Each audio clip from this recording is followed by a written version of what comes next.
get some more insight now from an Arctic defense expert. Troy Bouffard is a director for the Center for Arctic Security and Resilience at the University of Alaska Fairbanks. Great to have you here. So, listen, President Trump is not the first American president to show interest in annexing Greenland. The U.S. has tried repeatedly since 1910 to either annex or buy Greenland. Explain why. I think what is really being behind this effort is the emerging threat, and I think where the threat's going to lead to, in the form of hypersonic cruise missiles. The North American defense enterprise has been set up. It's a legacy system from the Cold War to handle ballistic missiles. It cannot handle hypersonic cruise missile threats. So there needs to be a significant upgrade to that entire defense architecture. Plus, the east and west ends of that defense architecture are pretty well developed and experienced with tests from Russia and at the center sector, right there where Dufik Air Base, Space Force Base is, has not. There are some gaps there that could be exploited. The whole thing needs to be upgraded, but especially that base. Well, being upgraded is one thing. Why do we need to acquire Greenland? Why is it in our national security interest? We probably don't need to acquire Greenland to do this. All this could be probably done in other softer diplomatic ways, but that's not how President Trump thinks. He thinks about everything in a business strategy approach.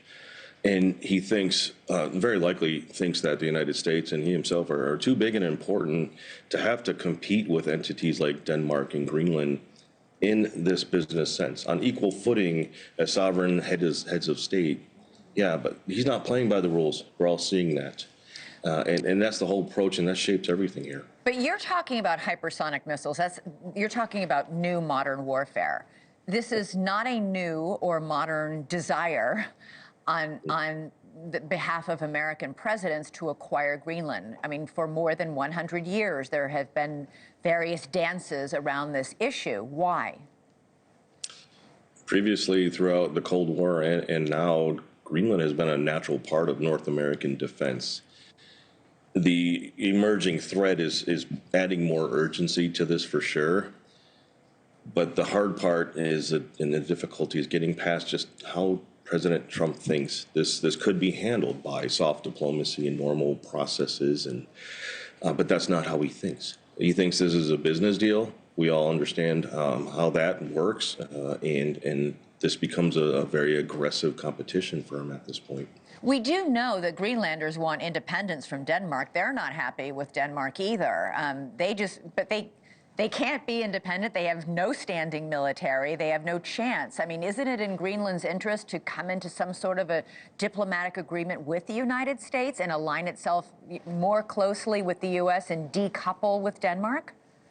I think that's what we're going to see in the near future, is those kind of opportunities.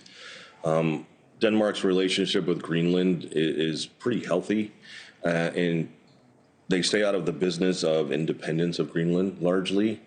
But as you just stated, it's a difficult road to attain, and that could be the kind of things that the United States could offer that could accelerate that opportunity to achieve independence. And that may be what we see that Vice President Vance just talked about, as now that the pressure's on, we've made our power position moves and visited, that could be the next steps, is like, okay, it's time to negotiate. Let's come to the table and let's talk about a compromise. And that could be things that are offered to the people of Greenland.